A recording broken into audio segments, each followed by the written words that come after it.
Bem-vindos a todos. Em nome do Clube Criativos Portugal, queríamos dar as boas-vindas e agradecer mais uma vez por esta sessão do Design Systems tratados por tu. Agradecer também ao convidado pela sua participação e ao Ruben, também mais uma vez pela criação e pelo muito interesse que o Design Systems tem tido e que vai continuar a ter certeza absoluta pelo entusiasmo dele. E pronto, e vamos passar agora a sessão ao Ruben e o Ruben vai apresentar o convidado. Ok, bem-vindos. Bem-vindos a todos, bem-vindos ao Pedro, muito obrigado por teres aceito o convite. Obrigado naturalmente ao clube por nos receber aqui em casa mais uma vez. Obrigado a todos aqueles que estão connosco. Mais uma sessão. Sobre a sessão de hoje, eu podia começar por dizer que todos os convidados que trazemos cá acrescentam um valor imenso a este tema. Este tema dos Design Systems já é um dos temas que me desperta naturalmente algum interesse há alguns anos, e o convidado de hoje, o Pedro, é provavelmente uma das pessoas que eu ouço a falar de Design Systems em Portugal há mais tempo. Portanto, e desde o início era uma das pessoas que eu gostava muito de trazer aqui às conversas, não só pelo conhecimento imenso que traz consigo, mas também por reunir este projeto e por nos trazer esta visão e este projeto da GitLab, que tem aqui também uma série de outras coisas que vamos conseguir explorar numa visão sobre temas que nós já ouvimos de alguma maneira, mas que vamos ver provavelmente de outra maneira aqui. Posto isto, passava então a palavra ao Pedro e até já. Obrigado, Ruben. E obrigado, como é óbvio, ao convite pelo Ruben e do Clube Criativos. É muito bom estar aqui hoje convosco. Espero que fiquem até ao final e que consigam levar alguma coisa para casa, sendo que penso que muitos de vós estão agora em casa, mas passa-se essa expressão. Vou partilhar o meu ecrã para vermos a apresentação que eu preparei hoje para vocês. E portanto o que eu venho hoje aqui falar é sobre o Pajamas Design System, que é o nome do Design System da GitLab. E o que nós vamos falar hoje são, no fundo, estes 6 pontos. Primeiro, o que é a GitLab? Para quem não sabe o que é a GitLab, a plataforma DevOps. Pajamas, o que é isto de um nome com um Design System com nome de roupa? Como é que construímos o Pajamas abertamente? Uma breve história do Pajamas, para perceberem como é que chegámos onde chegámos hoje e qual é o valor do Pajamas. E por último, deixar-vos com 2 pontos de reflexão que talvez possam influenciar a forma como vocês trabalham nas vossas equipas, empresas e organizações.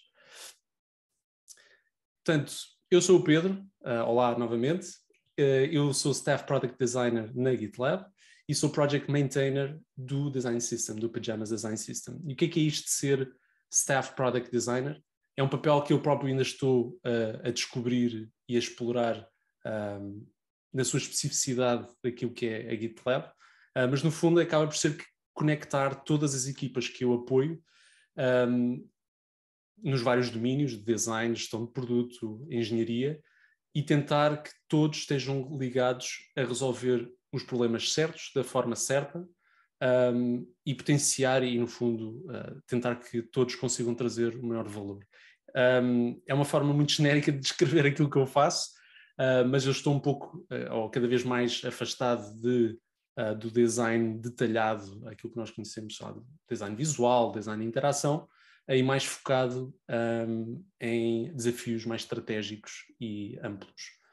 Como Project Maintainer do Pajamas, os maintainers o que fazem é, no fundo, serem um bocadinho os guardiões do projeto, deste Design System, para garantir a qualidade, para garantir e apoiar as pessoas que estão a contribuir para o Design System, para garantir que tudo esteja de acordo com o esperado e que as pessoas possam utilizar o Design System e que ele é coerente.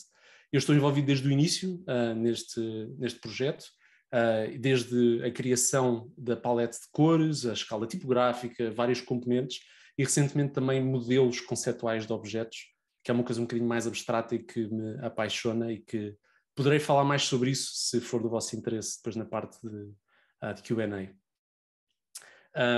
Há mais de 15 anos de trabalho em design, há 5 anos que estou na GitLab, fiz 5 anos em setembro, e já trabalho em design systems em diferentes níveis, para produtos, sites, consultores e startups, e gosto muito de trabalhar remotamente. A GitLab é uma empresa completamente remota, que não temos nenhum escritório, eu já vou falar sobre isso um pouco mais à frente, sobre design aberto e transparência, e eu acho que isso vai perceber ao longo desta apresentação. Portanto, GitLab. O que é a GitLab, a plataforma DevOps? Alguns de vocês já podem ter ouvido falar na GitLab, e eu também até no termo DevOps, mas eu passo a explicar de qualquer forma. Portanto, a GitLab é uma plataforma abrangente que ajuda as pessoas a colaborar e a desenvolver software mais rapidamente. E uma boa forma de, se calhar, uma metáfora é pensar na GitLab como se fosse uma oficina onde o software é criado, testado, embalado, protegido e lançado para os consumidores, e tudo numa única aplicação. Portanto, é o que no fundo está representado aqui neste slide, através de todas estas fases do desenvolvimento de software, de todo o seu ciclo de vida.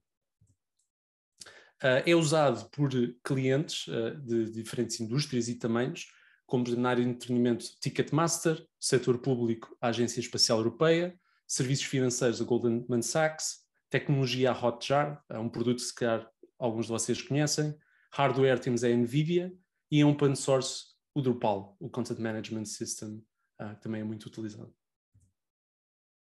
A GitLab, enquanto empresa, foi incorporada em 2014, é completamente remote, como já tinha dito, temos mais de 1.300 membros de equipa em mais de 65 países e regiões no mundo.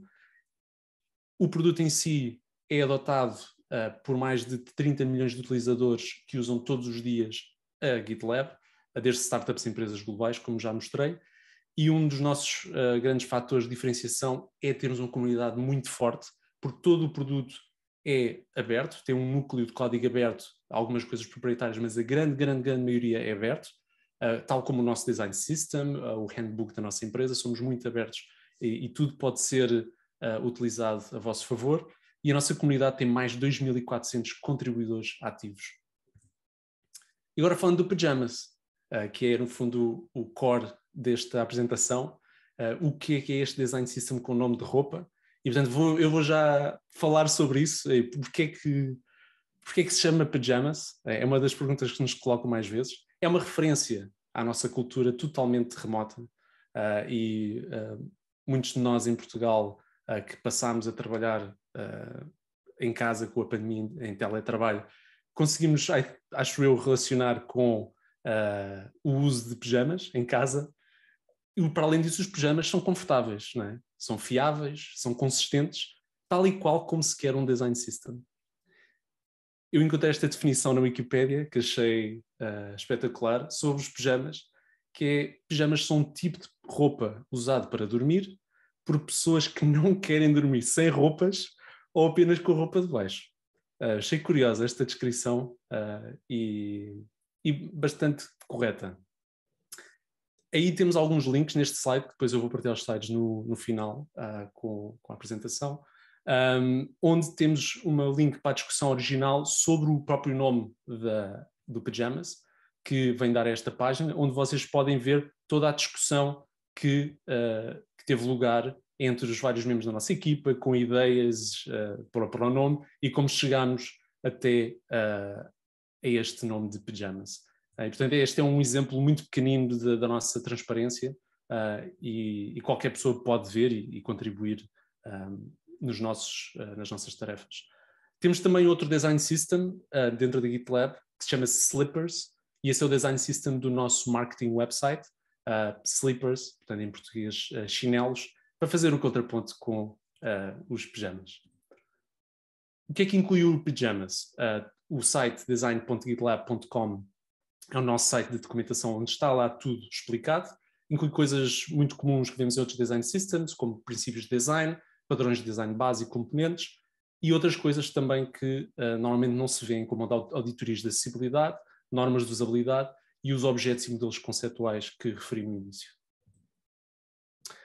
Um exemplo de estrutura base de um componente, só para terem mais ou menos noção do que é que inclui, e tenho aqui o link para esse componente, é o componente do acordeão, em português, o accordion, em que esta foi uma atualização que fizemos recentemente em ter uma estrutura mais intuitiva para cada um dos componentes, onde primeiro descrevemos o propósito desse componente, o que é que este componente faz, temos exemplos interativos do componente. Neste caso só temos este exemplo do accordion, mas outros componentes podem ter mais exemplos. Temos um link para ver este componente na nossa biblioteca de código e um link para ver como é que este componente pode ser utilizado na nossa biblioteca de design, que é em Figma.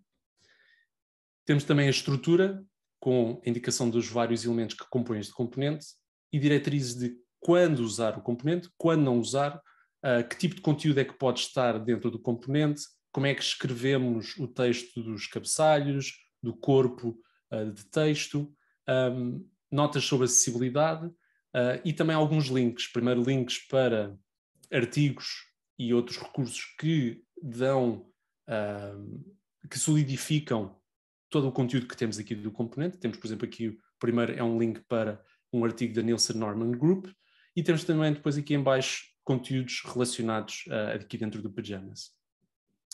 E em baixo, mesmo aqui no fundo, temos links para qualquer pessoa poder contribuir e editar esta página, seja corrigir um erro ortográfico, adicionar novo conteúdo, imagens, o que quer que seja, ao mesmo.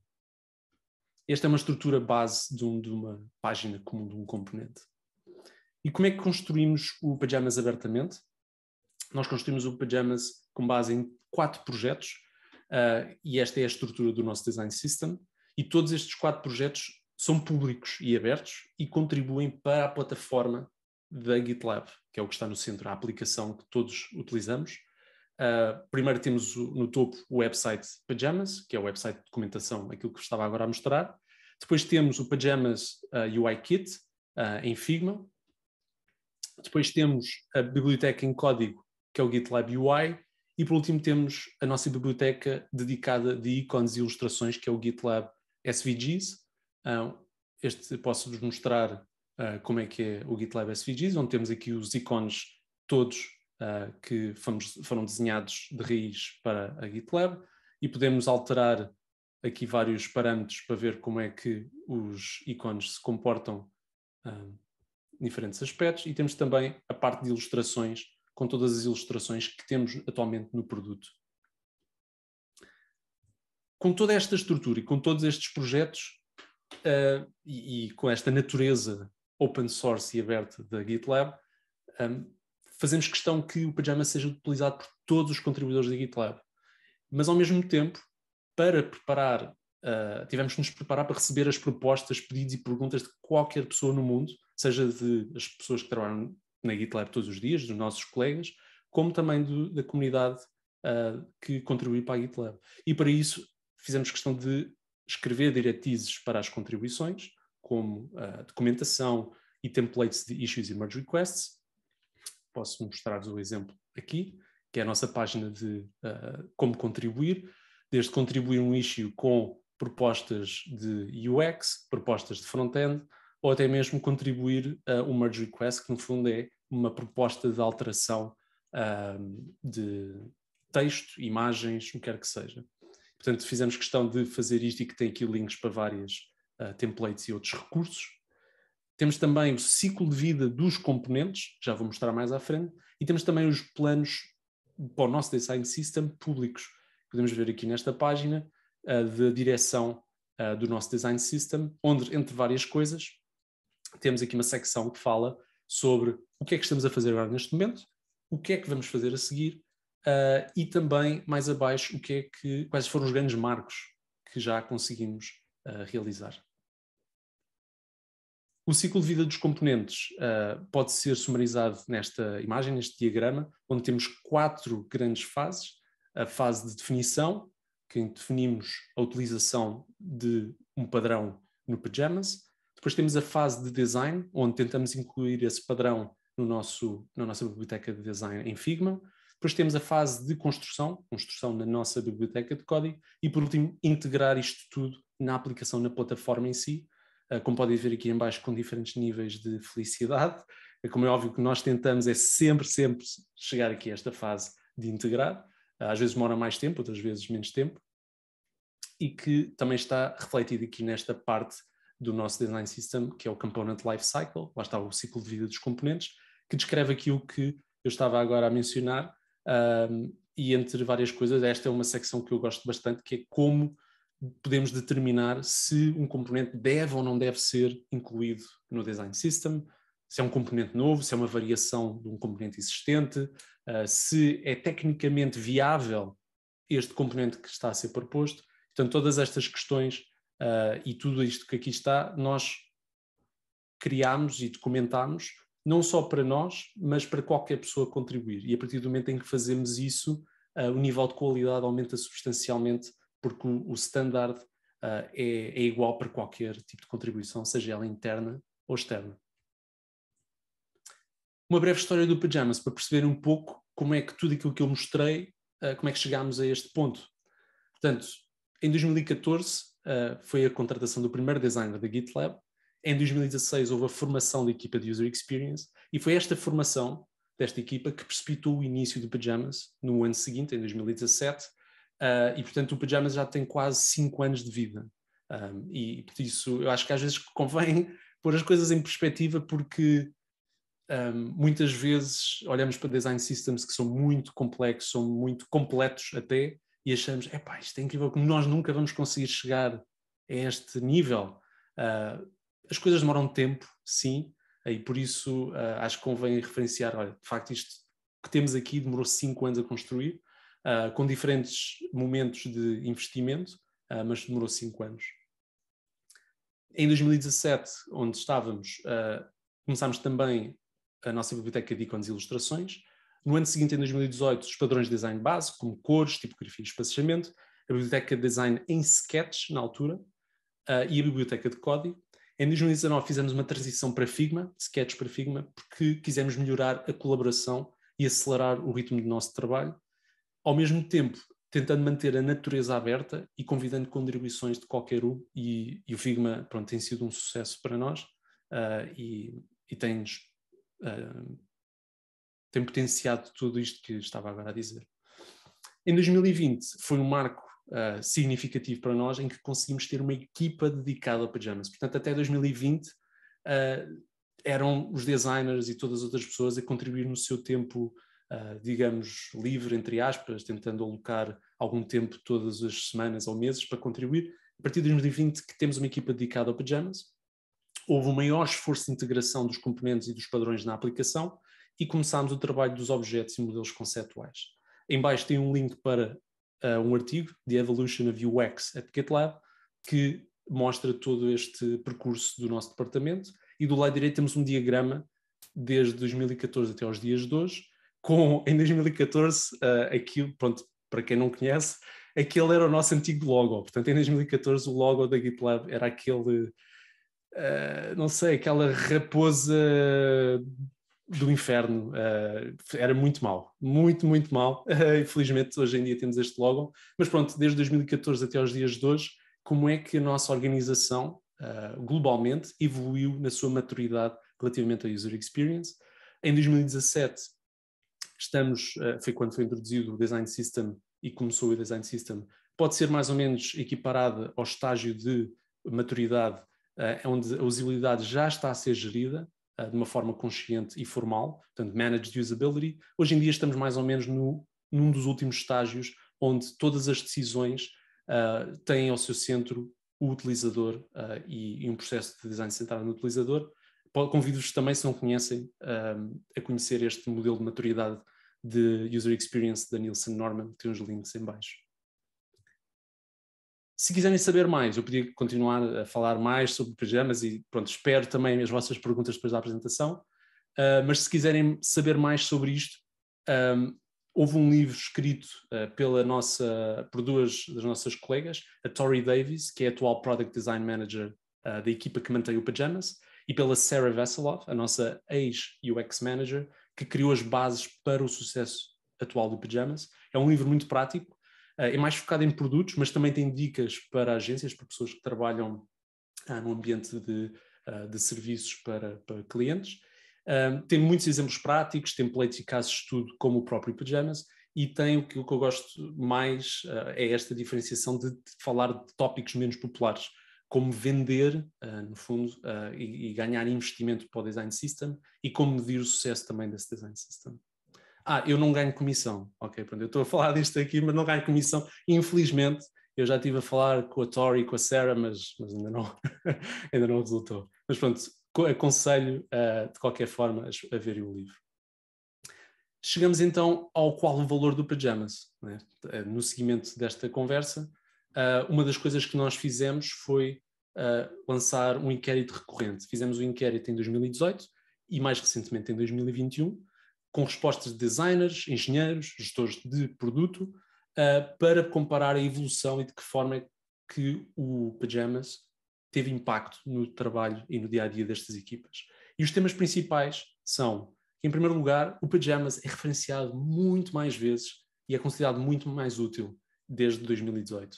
O número de perguntas sobre os padrões de design está a diminuir consideravelmente e aquilo que todos almejamos, há mais tempo para criar soluções e para resolver os problemas dos utilizadores, que isto é o principal, é libertar as nossas equipas de trabalho repetitivo, redundante e que não cria valor, para estarem focados na criação de valor. E este último tema está refletido aqui no gráfico ao lado. How much time per week do you spend brainstorming and creating solutions to new problems? E vemos um claro aumento da percentagem de tempo que as pessoas passam.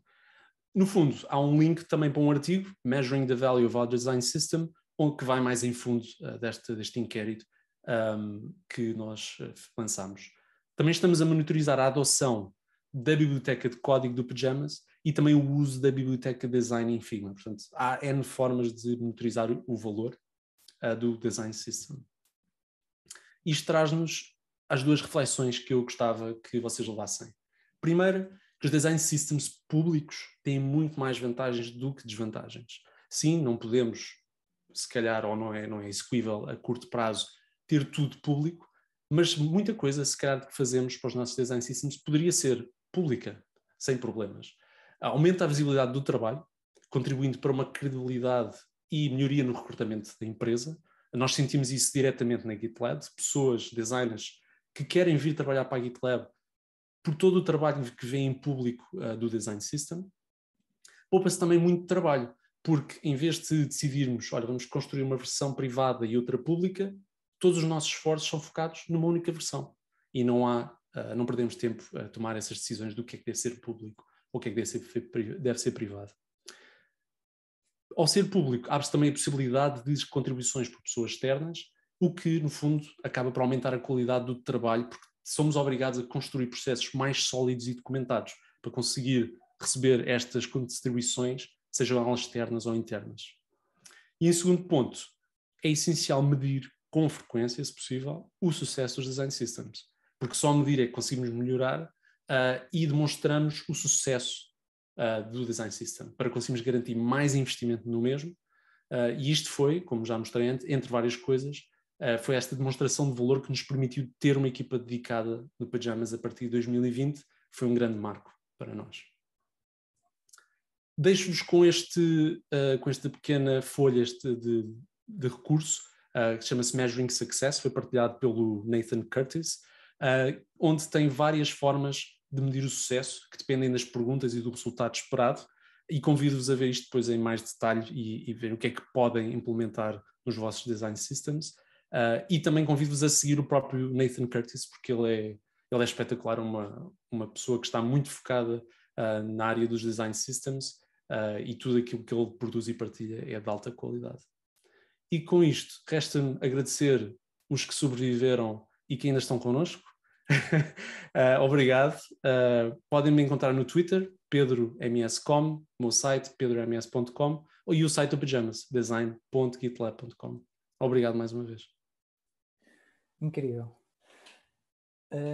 Não sei muito bem para onde é que hei de começar, mas eu cá me vou organizar.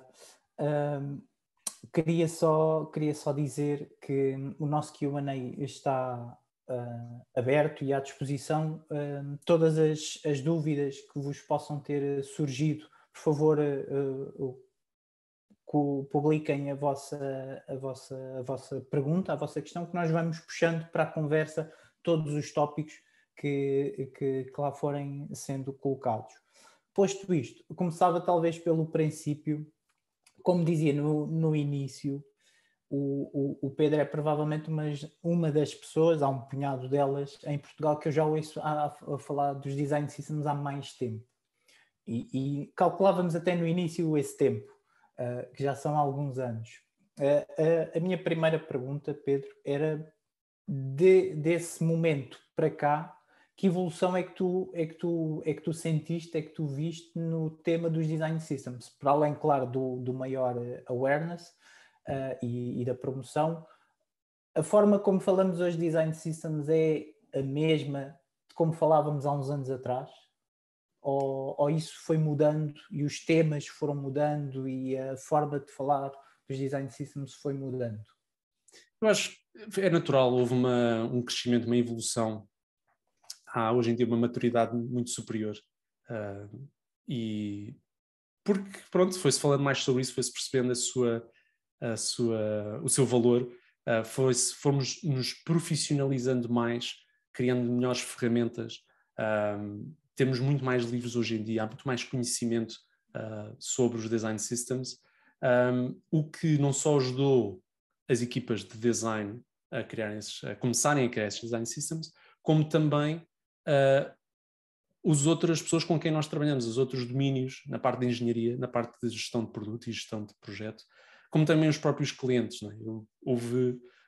Agora, hoje em dia, não trabalho, mas quando trabalhava com clientes, já havia clientes que começavam a falar sobre os design systems por iniciativa própria, que era muito bom de ver. E, portanto, acho que hoje em dia o valor é inegável dos design systems. Há sim e continua a haver um ramp-up, não é? No fundo, quando nós queremos começar um design system, há um período onde o custo é maior do que o benefício, mas rapidamente, com o tempo e mais a longo prazo, esse custo é completamente irrelevante porque o valor é muito, muito superior. Por isso eu acho que sim, acho que houve uma grande evolução, felizmente, e acho que foi uma evolução natural.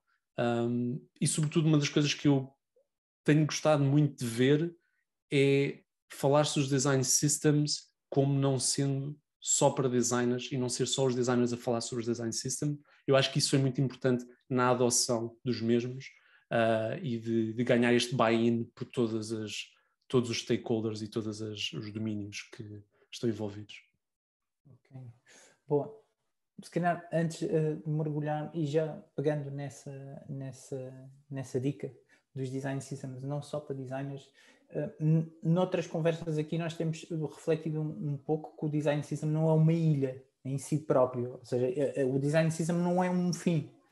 E num produto como a GitLab, e por um lado temos uma empresa com uma cultura remote completamente deslocalizada, com vários fusos horários, várias pessoas de culturas diferentes. Do outro lado temos um produto com uma abrangência mundial, com milhões de utilizadores a utilizar em muitas latitudes do mundo. Até que ponto, num produto tão global, e por consequência num design system tão global, se nota a diferença cultural? Até que ponto a cultura dos lugares, de cada um dos lugares, de cada uma das pessoas, seja das pessoas que trabalham ou das pessoas que usam, se nota naquilo que é o dia-a-dia da empresa e, por consequência, do design system? Ou aquela coisa da aldeia global, aquilo é mesmo verdade e não se nota as fronteiras? É uma excelente pergunta, Ruben. Nota-se.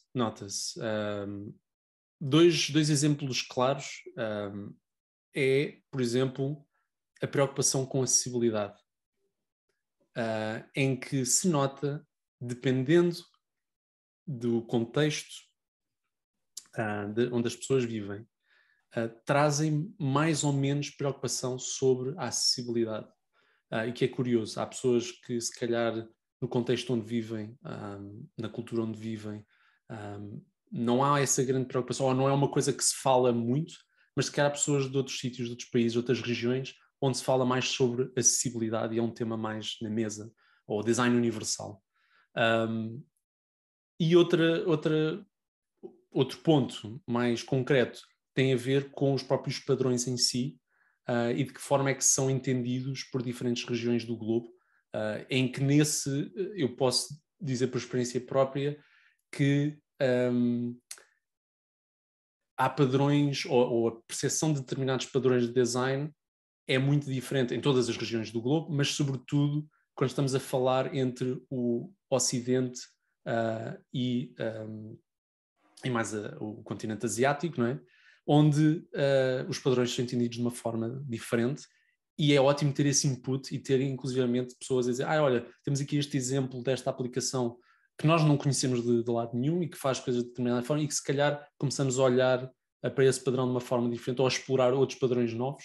Portanto, acho que a diversidade, o seu valor está mais do que provado. Num design system é muito importante. Uma das coisas que nós ainda não desenvolvemos suficientemente bem no nosso design system é a parte de internacionalização e de traduções. Uma das coisas que nós temos que nos focar mais.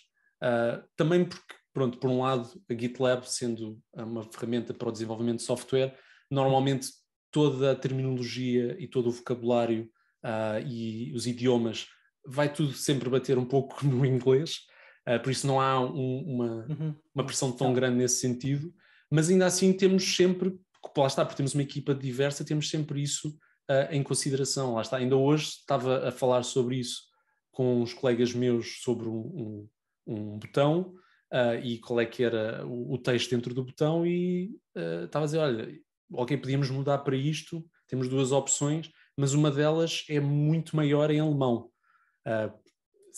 É mais um ponto em consideração. Não sei se respondi à tua questão. Sim, perfeitamente.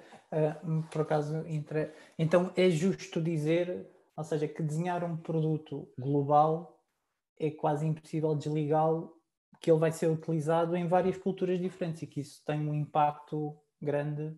O Sem idioma é um ponto claro, porque há idiomas muito diferentes, mas, por exemplo, a própria percepção da cor em países diferentes pode ter dimensões diferentes. E isso Exatamente. traz... Ok. Depois, ia se calhar recorrer aqui ao nosso Q&A para trazer aqui uma pergunta se calhar mais pragmática. Tudo aquilo que vocês têm e partilham é público. Pergunta aqui o Paulo, como é que organizam os ficheiros Figma do Design System? Ou seja, imagina tudo num ficheiro, tem vários ficheiros com várias coisas diferentes. Boa questão. High level, só para... Boa questão. Foi o Paulo que perguntou, não foi? Boa questão, sim. Paulo. Pronto, eu já, como estava a dizer ao Ruben no início, eu já calculava que alguém fosse fazer essa questão. E pronto, posso partilhar como é que nós temos organizado. Portanto, aqui no Figma nós temos uma equipa só, que é o do GitLab Product Design, em que lá dentro temos um projeto que é o Pajamas UI Kit, e que este sim é no fundo a nossa biblioteca de design, e temos vários ficheiros. Um deles que é só a nossa biblioteca de componentes, que acaba por ser o ficheiro principal, onde lá está, isto é tudo público, portanto depois podem explorar o vosso próprio ritmo, mas temos aqui a parte de fundações, como as cores, tipografia, layout, espaçamento, e depois todos os outros componentes aqui organizados, algumas regiões, como por exemplo os nossos empty states, ou os estados onde ainda a funcionalidade não está a ser utilizada. Temos também uma coisa muito específica na GitLab, que são os merge requests, e também como é que esta região, quais é que são os vários componentes que fazem parte dela. Depois temos um só para as páginas de produto, onde temos já feitos alguns layouts que as pessoas podem utilizar, páginas comuns do nosso produto, um só para os ícones, outro só para data visualization, portanto estamos a falar de gráficos, e outro tipo de visualização de dados, que também tem aqui os componentes que as pessoas podem utilizar nos seus fecheiros. E depois temos aqui mais uns. E depois temos dois diferentes para a nossa escala tipográfica. Portanto, temos isto tudo separado para as pessoas, não só para facilitar o consumo, mas também a manutenção e a introdução de novas melhorias, através agora de que nós estamos a usar mais é a feature, a funcionalidade do Figma, que são os branches, para conseguirmos trabalhar melhor sobre isso. Só há bocadinho deixei passar a oportunidade, mas voltava só ao tema da cultura e tu falavas da acessibilidade e por cima é um tema que me é querido também. Em que país é que a acessibilidade está mais à flor da pele? Olha, temos... lá está, é difícil generalizar, mas eu digo que temos pessoas nos Estados Unidos que estão muito preocupadas com isso. Acho que, penso eu, claro, talvez seja um tema que se fale mais ou que esteja mais... O quadro legal é muito mais robusto nos Estados Unidos. Portanto, porque, pronto, mesmo, lá está, nós no Design System, deixa-me só ver se eu consigo puxar aqui, mesmo aqui na parte de documentação, nós, a parte de acessibilidade, não temos um Statement of Compliance. Isto tem, normalmente por exemplo, o Voluntary Product Accessibility Template, se não estou em engano, é originário dos Estados Unidos. E muitos deles, muitas organizações, sobretudo públicas americanas, requerem que os produtos que eles usem, neste caso a GitLab, esteja em conformant, né? Portanto, esteja de acordo com estas guidelines, e portanto logo à partida tem essa preocupação. Países nórdicos também. O Reino Unido é um país que nesse aspecto está muito, muito à frente. Mas pronto, lá está, é difícil generalizar, não quero estar a menosprezar os países em... Sim. Mas, por exemplo, falavas nos Estados Unidos, acaba por não ser uma surpresa porque o quadro legal nos Estados Unidos é muito robusto a nível da acessibilidade. Sim. Portanto, também não consigo dizer que haja uma relação direta, mas não surpreende. E os Estados Unidos é um continente, não é? Portanto, é a mesma coisa que dizer na Europa preocupamos com a acessibilidade. Pronto, é muito difícil generalizar. Sim. Saltava agora, se calhar, aqui para uma outra pergunta que temos até tema repetido aqui no nosso Q&A, que é: qual é a relação do pyjamas com os slippers? Há alguma relação ou são duas coisas relativamente diferentes? São duas coisas separadas. Tenta-se em comum, por exemplo, a parte de cores, para haver essa, no fundo, a ligação à marca, logotipos e cores, mas tirando isso um pouco mais, porque o próprio objetivo e as necessidades de cada um dos projetos são completamente distintas. Portanto, estamos a falar de uma coisa, produto utilitária, que as pessoas usam todos os dias para fazer o seu trabalho, e depois temos um site de marketing e de vendas que tem outro propósito, outro uso e outras necessidades. Portanto, não há muito overlap, sem ser a parte da marca. Ok. Isso acaba por ser interessante, porque claramente estás a dizer que existem dois design systems e convivem muito bem com isso e não há problema nenhum com isso. Não, lá está. Eu acho que nós já tivemos essas discussões de idealmente, os designers procuram sempre consistência, não é? Idealmente isto era tudo mesmo design system, mas a certo ponto percebemos que, lá está, como referi, são coisas diferentes e que era mais importante os resultados, era mais importante conseguirmos rapidamente criar valor em cada uma das situações do que estar a remar contra a maré e a tentar forçar as coisas para ter só um design system para tudo. Pronto, não fazia sentido. Isso não quer dizer que não aprendamos uns com os outros e com esses design systems, mas são diferentes. Ok. Se calhar entrando aqui em 2 temas, o Ricardo Melo manda-te um abraço. Abraço, Ricardo. E ele pergunta, e vamos aqui entrar em 2 temas muito sensíveis, que é, em termos de governance, qual têm sido os maiores desafios, neste caso num contexto de produto, que têm ao longo do tempo passado? Ou seja, naquilo que é a governação do sistema, que desafios ou quais são aqueles desafios que elencarias como os maiores milestones ou os desafios mais recorrentes? Pronto, como já tinha referido também na apresentação, o maior marco foi conseguirmos ter uma equipa dedicada ao Design System e a tooling também.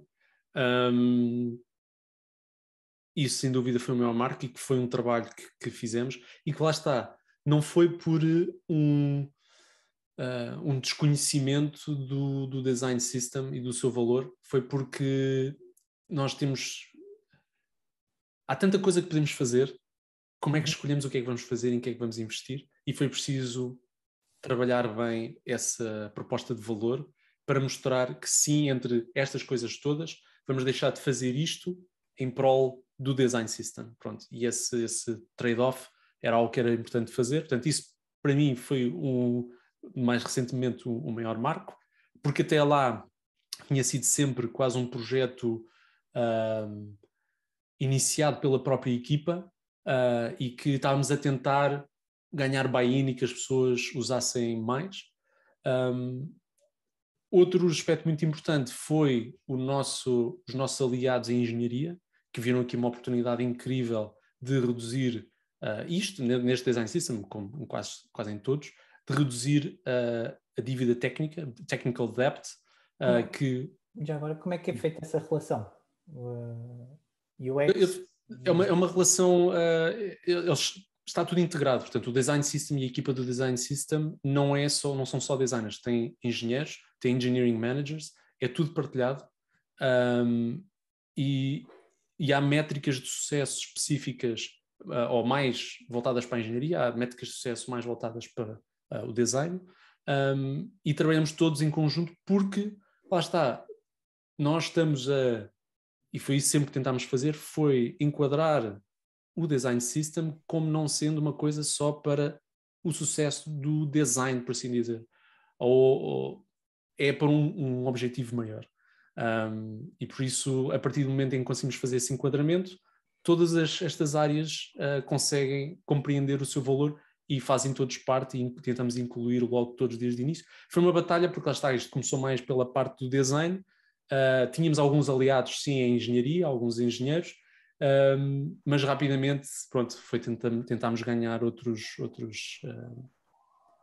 stakeholders e tem sido um trabalho que temos feito ao longo de 5 anos, porque também temos, lá está, a própria GitLab enquanto empresa e produto tem crescido tanto ao longo destes anos. Portanto, eu estava a dizer que estou na GitLab há 5 anos, eu entrei quando tínhamos 100 pessoas, agora somos mais de 1.300, não é? Portanto, um crescimento de 13 vezes, não é? Como é que no meio disto tudo se consegue encaixar a dizer, olha, podemos investir no Design System? Não foi fácil. Mas pronto, tenho sorte de trabalhar com pessoas inteligentes e por isso e que então essa é a maior recomendação, trabalhar é a maior recomendação, exatamente. com pessoas inteligentes. Okay. Não, estou a brincar, mas sim, mas pronto, foi um desafio.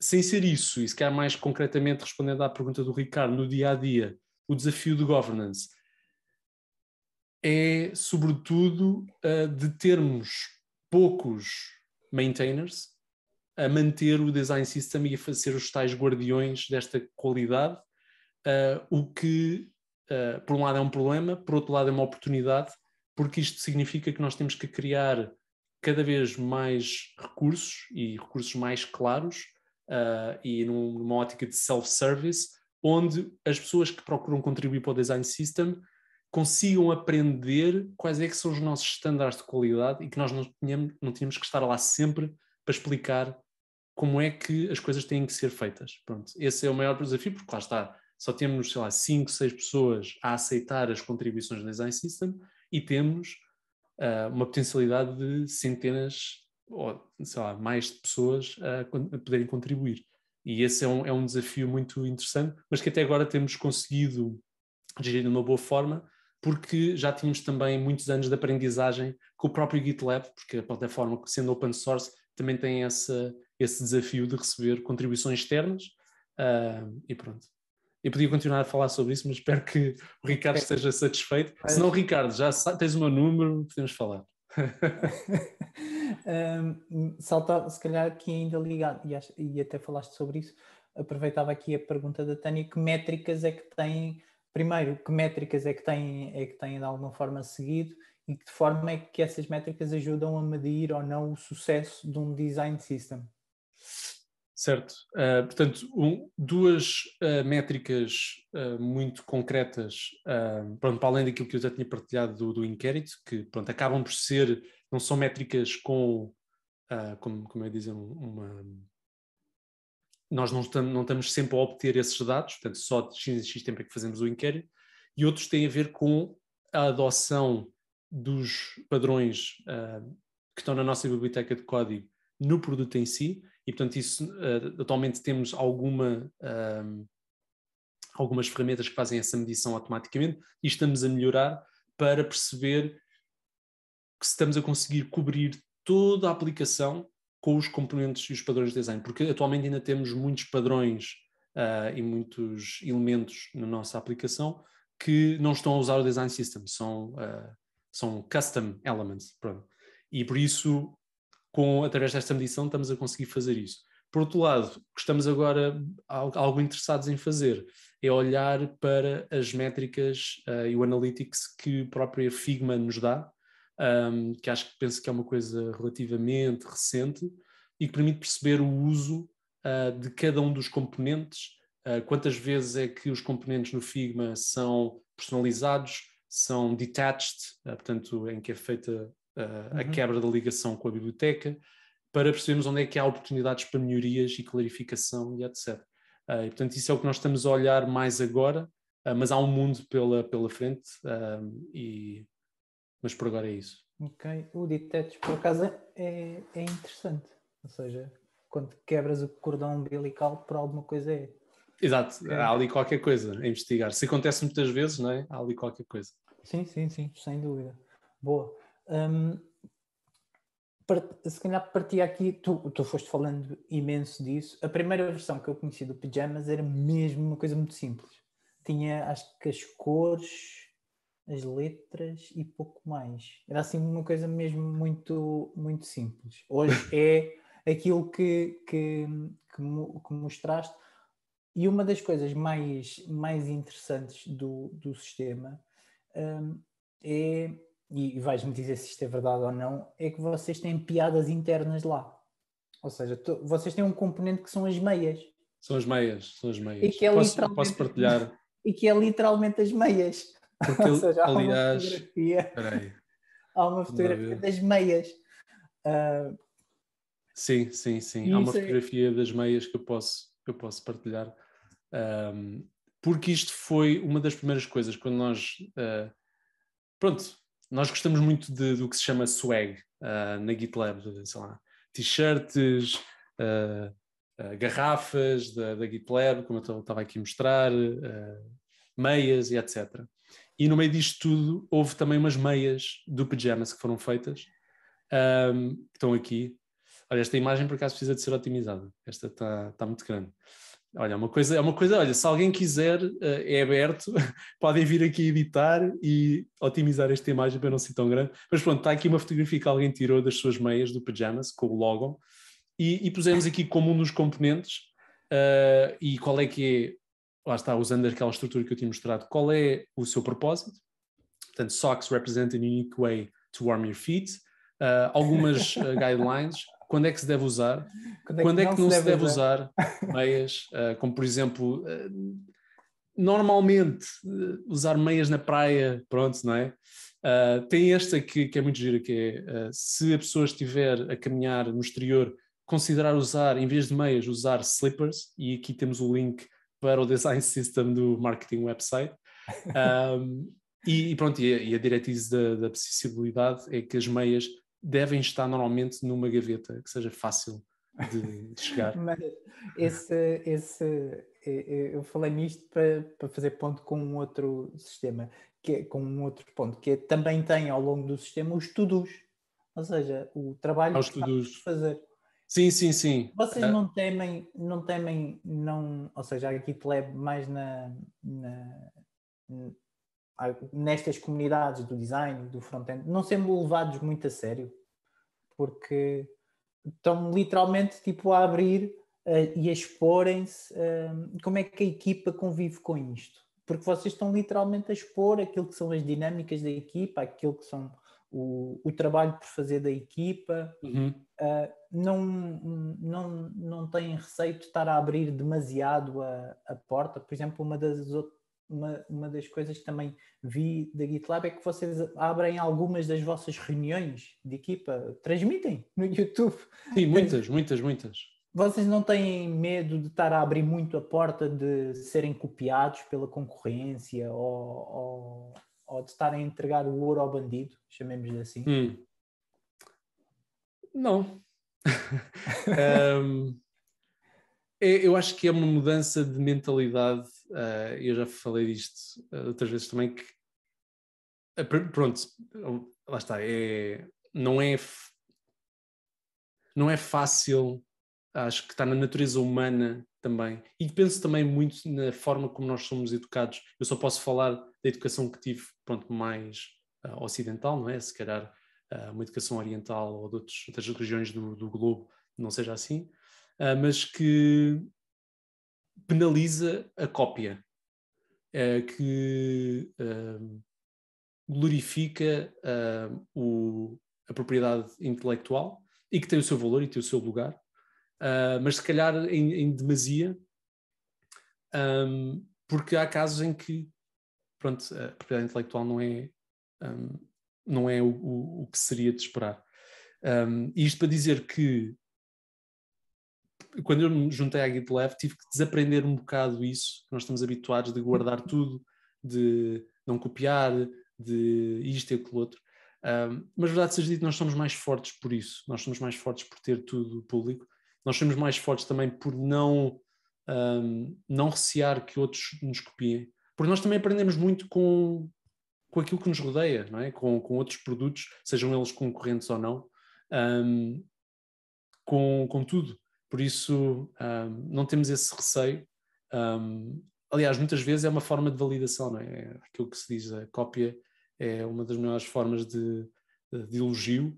É um bocadinho isso, porque às vezes quando vemos alguém a copiar ou a adaptar alguma coisa, sentimos-nos também bem connosco e com aquilo que estamos a fazer, e verdade seja dita, no caso de um design system especificamente, não há problema nenhum, porque muitas das coisas que aqui estão são padrões que só estão estilizados de uma forma diferente, são padrões que existem em todos os outros design systems, em N produtos e sites, e lá está, e é por serem padrões, e é por não serem únicos à GitLab, que são padrões, não é? Porque se calhar se olhássemos a inventar uma coisa muito específica, havia uma curva de aprendizagem muito superior.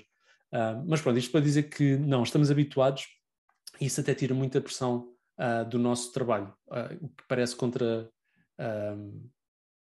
pronto, não faz muito sentido, mas é verdade, tira alguma pressão, porque como temos o produto público assim, nós não temos de estar a decidir o que é público, o que é privado, e podemos estar só focados em entregar valor incrementalmente, em vez de estar, ok, vamos guardar isto durante não sei quanto tempo, vamos fazer um design espetacular aqui na nossa caverna de designers, e vamos sair e vai ser um bang espetacular, e depois não é, bom. Sim, ok. Claramente, esta era uma pergunta altamente provocatória. Estava aqui a fazer o papel do... Eu percebi. Eu sou, e faço aqui uma declaração de interesse, eu sou um mega fã desta cultura open source. Por exemplo, vocês têm, acho que vi isto também, as personas do produto públicas, e descrevem cada uma das personas, tudo isso é público, o que é... Eu acho que, eu acho que é sempre só pensar, por que não? É só isso. Eu confesso que tenho isto, quer dizer, tenho mais, de inveja, especialmente para o sítio onde trabalho agora, que tínhamos muito para aprender. Mas pronto, isso fica para outras conversas. Mas falavas e pegando neste ponto da partilha, como é que é feito na GitLab o onboarding podemos afunilar nos designers para trabalhar com este pajamas? Ou seja, há no onboarding da equipa há algum momento onde é introduzido este tema? Isto é mais diluído ao longo do tempo? Como é que é feito o onboarding e esta apresentação quase de quem chega à equipa de design? Podemos afunilar aí do Pyjamas e da forma que tem para contribuir, como é que utiliza o Pyjamas no dia-a-dia, como é que é feito este onboarding? É assim, logo à partida no onboarding, que é muito extenso, existe passos necessários da pessoa tomar conhecimento do design system, de todas as suas partes, um pouco aquilo que eu estive a mostrar hoje, de conhecer todos estes projetos, como é que eles interagem e de explorar as coisas. Naturalmente, os designers especificamente vão usar a biblioteca em Figma, portanto exploram muito logo por aí.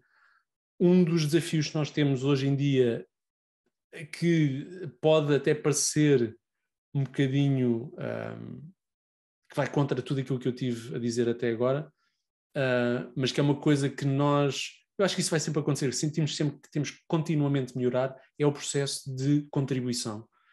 E que ainda hoje em dia sentimos que há alguma fricção no processo de contribuição, queremos melhorar isso ainda mais e ser ainda mais fácil, mais claro as pessoas contribuírem, e que lá está, como se nós tínhamos feito este trabalho ao longo de 5 anos, mas com uma equipa dedicada a isto, a pensar nisto todos os dias, é muito mais fácil e conseguem ter uma visão muito melhor sobre os problemas. Mas sim, faz parte do onboarding, não temos, e realmente é uma boa questão, eu penso que não temos nenhum passo específico de, ok, agora vai contribuir isto para o design system, mas é uma boa ideia. Eu vou anotar isso e vou ver se não está, e se não tiver pode ser uma boa ideia. Boa. Ok. E depois partilho contigo o issue para tu poderes seguir. Está bem, e eu posso lá contribuir também. Claro, sem dúvida. Depois, aproveitava aqui, um dos slides que mostraste foi a evolução do trabalho e até os milestones que o Design System trouxe à GitLab. Na tua opinião, e se calhar falando de uma forma mais aberta, até que ponto o Design System, pelas suas características e olhando ao Design System não como uma ilha, pode transformar os processos dentro de uma empresa ou de uma marca, os processos de trabalho das equipas técnicas de uma empresa ou de uma marca? Até que ponto olha, vamos aqui fazer o Design System e isto pode ser uma bela desculpa para transformar aquilo que é o funcionamento, a ligação das equipas, tudo isso?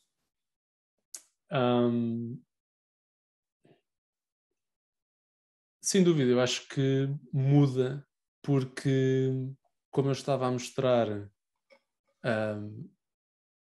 duas coisas que me ocorrem. A primeira, o facto de toda a gente olhar para esta biblioteca, seja ela de design, de código, para percebermos, ok, esta é a base, estes são os legos com os quais construímos o nosso produto.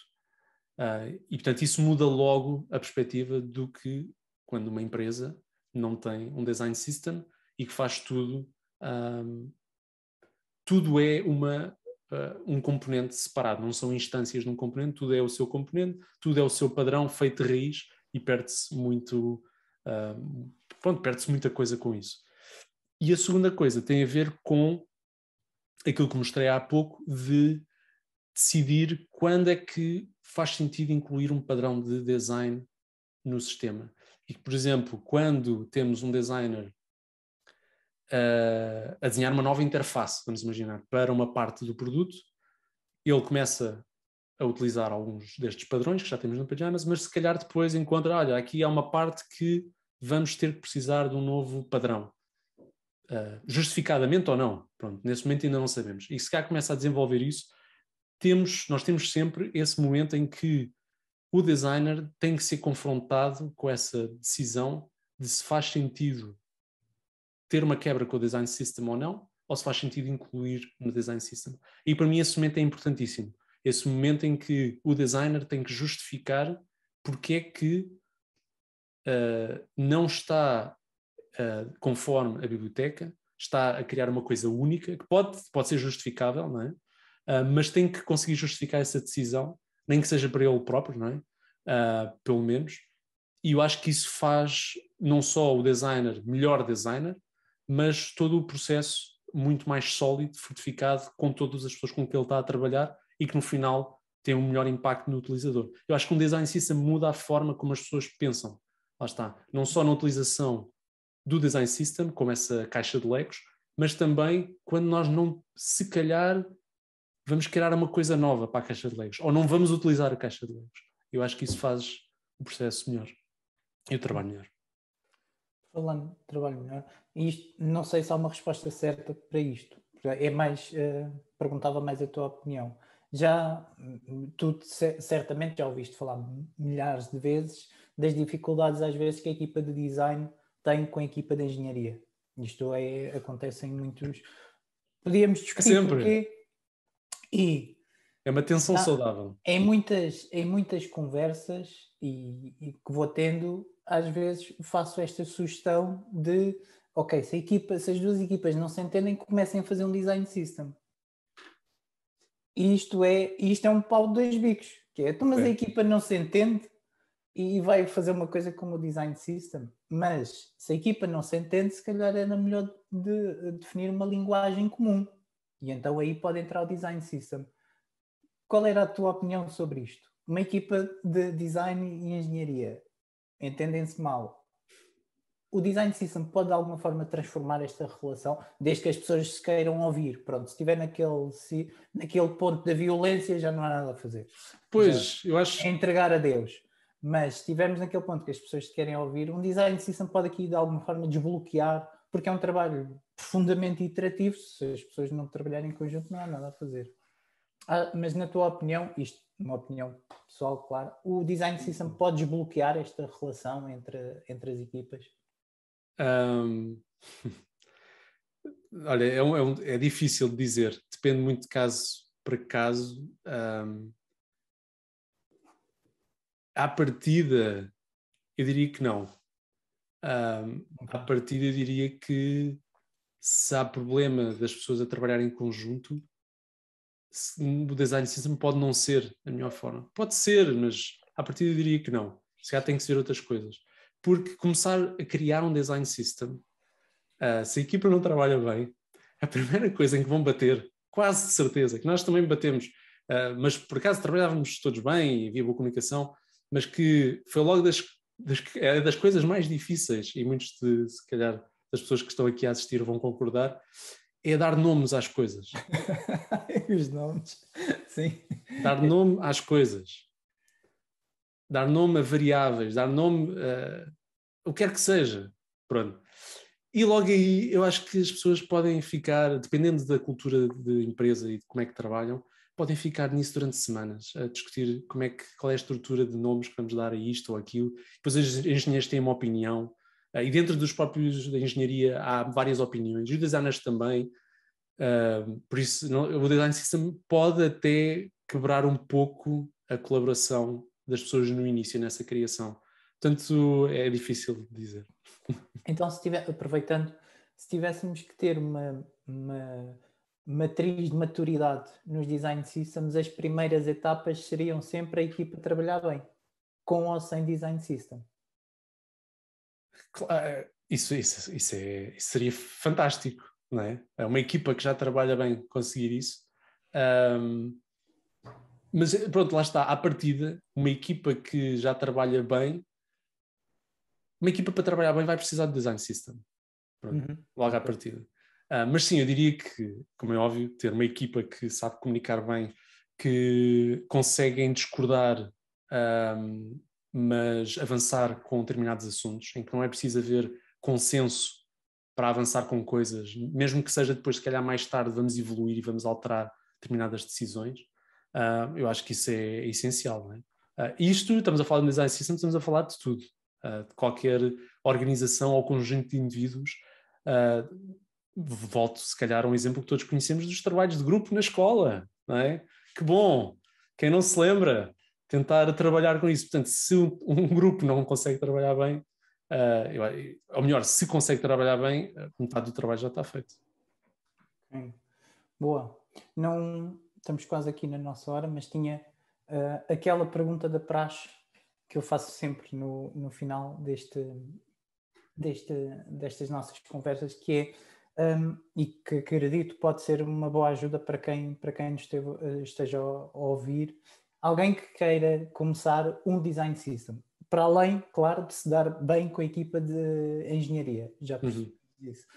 Para onde é que se começa uma coisa destas? Na tua opinião, claro, para onde é que se começa um trabalho destes?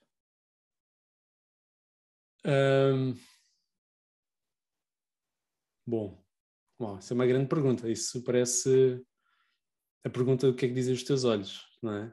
Pronto, eu não quis referenciar. Eu não estava preparado para isto.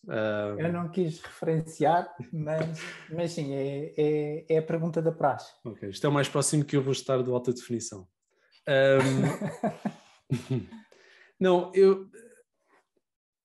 para começar, eu penso que, para além do que trabalharem bem, é preciso, logo à partida, ter aliados. Ter aliados em engenharia e ter aliados na liderança da organização. Acho que isso é a primeira coisa. De uma forma, estamos a falar na governance. Na parte mais prática,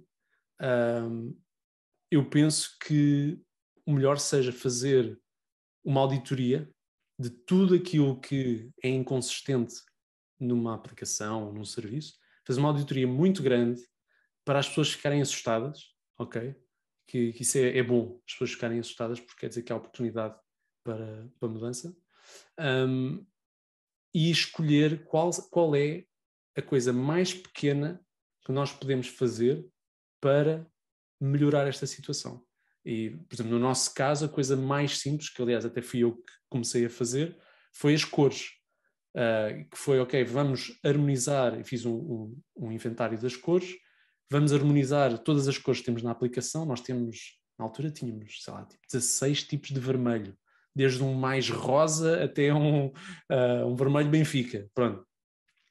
E isto, pronto, de facto, foi aí que começámos, e nem havia ligação nenhuma com nenhuma biblioteca de código, foi harmonizar isso, ir ao fecheiro de variáveis em SAS e alterar as variáveis para harmonizar, para condensar, para ser tudo muito mais consistente e mostrar o valor até pode ser com imagens do antes e do depois, e que no nosso caso foi claro e viu-se logo, e foi um exemplo muito pequenino, e a pouco ir ganhando esse buy-in, ir ganhando mais investimento e, se possível, tentar medir o design system logo desde o início. Isso é uma das coisas que nós não fizemos logo desde o início, e que, pronto, é normal, fica sempre para segundo plano, porque nós estamos preocupados em executar, mas nós temos que conseguir mostrar o valor dessa execução e temos que pensar nisso. Como é que eu vou mostrar o valor daquilo que eu estou a fazer? E de uma forma abrangente e que, no nosso caso, que os líderes percebam. Normalmente eles pensam em números, pensam em dinheiro, pensam em custo, pensam em poupanças, e temos que pensar nisso e falar dessa forma. Ok, espetacular. Qual alta definição qualquer? Muito Mas eu estou feliz, Ruben, com a minha vida. Vou só aproveitar uma frase incrível. Tens lá atrás, que eu acho que encaixa aqui numa luva no design system. Think big, ship small, move fast. Epá, é aquela frase que encaixa que nem uma luva quando falamos de design systems e começar a trabalhar com design systems. Muito obrigado, Pedro. Foi incrível. Obrigado, Ruben, e obrigado a todos os que conseguiram aguentar até esta hora. Obrigado. Foi mesmo muito interessante. Tudo aquilo que falámos sobre da GitLab, todos os materiais são muito fáceis de encontrar online. Agradeço naturalmente à direção do CCP, à Susana, à Sara e à Ana, que me ajudam sempre a pôr esta parafernália de pé. terminava com algumas coisas. Primeiro, para quem, e pegando neste tema de governance, quem quiser desafiar quem manda na empresa a calcular o dinheiro que anda a perder por não ter um design system. Há uns tempos publiquei um texto sobre isso, que tem algumas contas, pode ser uma boa maneira de desbloquear o tema. Dizer também que todos aqueles que nos estão a ouvir e que já trabalhem de alguma forma com design systems, que queiram vir partilhar connosco nestas conversas o trabalho da equipa, por favor, entrem em contacto comigo através do LinkedIn. Vale mesmo a pena. Este é um trabalho quase de mineiro, de andar à procura das equipas que têm um trabalho extraordinário e que por alguma coisa vai ficando só na equipa. Por favor, falem comigo, vamos conversar. Tenho a certeza, mesmo sem conhecer, que existem muito trabalho extraordinário que valia a pena trazer aqui às nossas conversas. Terminava também a dizer que a nossa próxima conversa será no dia 24 de fevereiro. As datas é a 10ª conversa. As datas redondas têm esta magia ou este interesse, não sei bem porquê. E para a 10ª conversa nós quisemos sair aqui um pouco da linha que temos seguido. Os design systems tratados por tu, o objetivo é trazer o trabalho de equipas portuguesas ou que trabalhem a partir de Portugal nos design systems. Na 10ª conversa vamos ter connosco a Meuca. A Meuca é um ateliê, uma agência do Brasil. Portanto, vai trazer a experiência do outro lado do Atlântico. A Meuca tem feito um trabalho imenso no campo dos design systems, também numa linha muito open source. A agência trabalha muito o tema da responsabilidade social, também é um ponto interessante, e então vamos ter para a 10ª conversa um convidado aqui um pouco diferente do que costumamos ter. Acho que igualmente e muito interessante, portanto, vemo-nos dia 24 de fevereiro, à mesma hora, com mais uma das nossas conversas. Até lá, desejo que tudo corra bem com cada um de vós e até à próxima. Obrigado a todos.